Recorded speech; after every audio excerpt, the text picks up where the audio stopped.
Hi, good morning.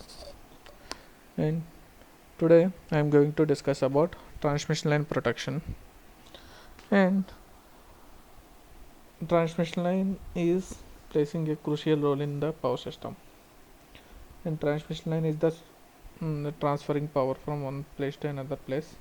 And we need to protect the transmission line. And you already know about the relays we are using in transmission line protection, like distance relays, okay, more relay, like that, directional or current relay, okay, and some other protection schemes. Zone protection also you already know, that one also we will discuss, okay.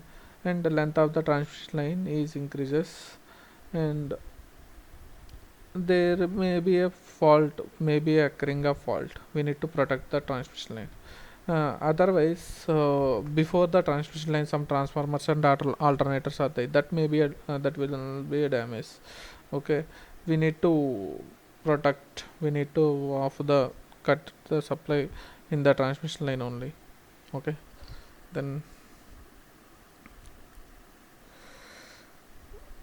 features of transmission line. During the fault, only circuit breaker is closest to the fault point, and if the circuit breaker is closest to the fault point, fails to trip the circuit breaker, next to the breaker trip as backup, okay. If transmission fault is nearer to the circuit breaker means, then it may fails, and at that time a bus bar circuit breaker will trip, that remaining transmission lines will affected, that is the problem, okay. And that's why we need the transmission line protection. And also the operating time of the relay is associated with that. We are having some different relays, one is at the some point, one is at the some point, that operating time will be different for the different relays. Why means we can see. And the main methods of the transmission line um, protection. And non-unit type protection, unit type protection. Non-unit type means time graded over current protection, current graded over current protection, distance protection. These are comes under non-unit type. And unit type means differential protection and carrier current protection. What is the differential protection, you already know. And over current time graded, you already know. Current graded, we will see. Distance protection, you already know, okay. And next, protection of radial feeder. How we are protecting the radial feeder means, some radial that transmission system is there means, that feeders are there means, how we are protecting. And in radial feeder, power flows in one direction, and that is from the source to load, okay. This type of feeders can easily protected by using the either definite time or inverse time relays. And this is the zone, some line protection by definite time relay, and we are giving a very less time for this relay, and some more time. This is per point 0.5 seconds, 0.5 seconds time. And this is 1 second, and 1.5 second, 2 seconds. If fault is here means, first uh, this will trip.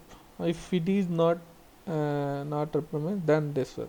If it is not triple means, then this one, then this one. This is the distance protection, okay. If distance is more means, time is also more, okay. And what is the advantage of this distance protection means, it's a simplicity. And during the fault, mm, only nearest circuit breaker will be tripped, okay. From the fault point will be operate or isolate the specific node.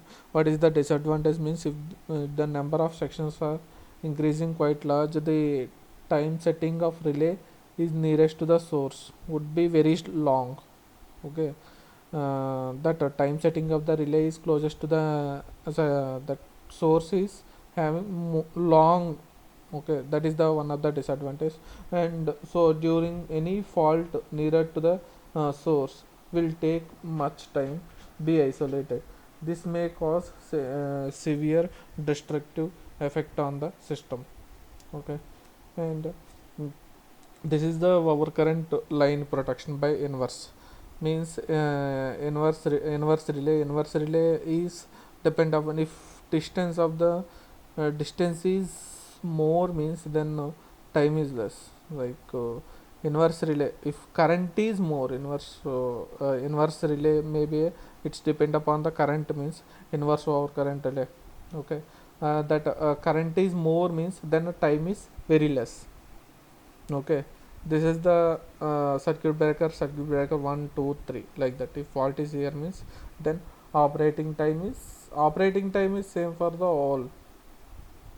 Okay, but if it is a current is more, means then operating time is more, operating time is very less.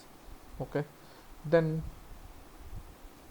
if protection or current protection of parallel faders is like this, means if fault is here, means then which circuit breaker, if this circuit breaker will trips, then one more problem is there. If this line is in active condition, means then current may come back from this in this direction to the fault. Okay, that's why we need to isolate the this total transmission line. These two are the two transmission line, two parallel transmission lines, and we need to isolate.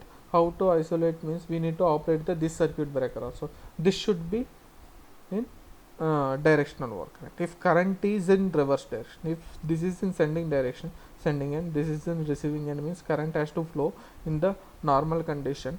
Current is flowing in this direction, current is flowing in this.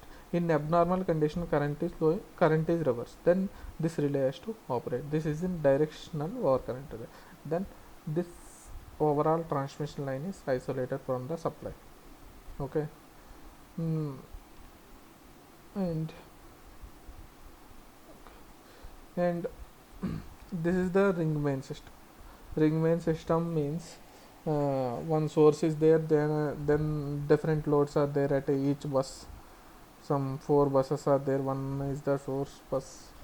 Okay, and these are the different buses, load buses. And if is there any fault here, means then we need to isolate this system, this transmission line, means this should be a directional overcurrent relay. Okay, and 1 and 8 should 1 and 8 are the normal relays. Okay, and remaining all should be a directional overcurrent relays. 1 2 3 4 5 6 7. Okay, and operating time on 1 3 and 5 7 should be in decreasing. Okay, and operating time of these even numbers also is in decreasing. Okay, why, means if you can see here, this is the one of the source of current is flowing, and this is the one of the source of current is flowing in this direction. Okay, and this is the source and these are the loads. If source of current is flowing in this direction, means this and this should be a directional. These all are directional over current relays, and these all are normal relays. Okay, and you can see that operating time is for this one, this is more operating time when compared to remaining all relays. These two relays are 1 and 8 are having more operating time, because these are the nearer to the load source, nearer to the source. And this is after that, this is 0.1 second, and this is also 0.1 second. After that 1.1 second, 1.1 second, after that 0.6 second, 0.6 second. Okay, and this is the operating time of the relays. Okay, you can see here operating time of the 8 is 1.6 and 6 is 1.1 and 4 is 0.6 and 2 is 0.1. Okay, 8 6 4 2 are in decreasing, operating time is in decreasing condition, and 1 3 5 7 are in decreasing. 1.6, 1.1, 0.6 and zero point 0.1. These are the decreasing condition. Operating time is decreasing condition. If current is flowing in this direction means, then according to our previous method, operating time should be in decrease. If current is flowing in this direction means operating time should be in decrease. That's why we are operating 8, 6, 4, 2 or 1, 3, 5, 7. This is the operating. Okay. Then okay. Next that are, you can see here, this is the 1 and 8 are the normal non-directional overcurrent relays. 1 and 8 are the non-directional overcurrent relays, and 2, 3, 4, 5, 6, 7 are the directional overcurrent relays, and relays 1, 3, 5, 7 has the decreasing time limits of the operating time of the relay, and 8, 6, 4, 2 are the decreasing operating time of the relay. Okay, thank you, and next class we will discuss about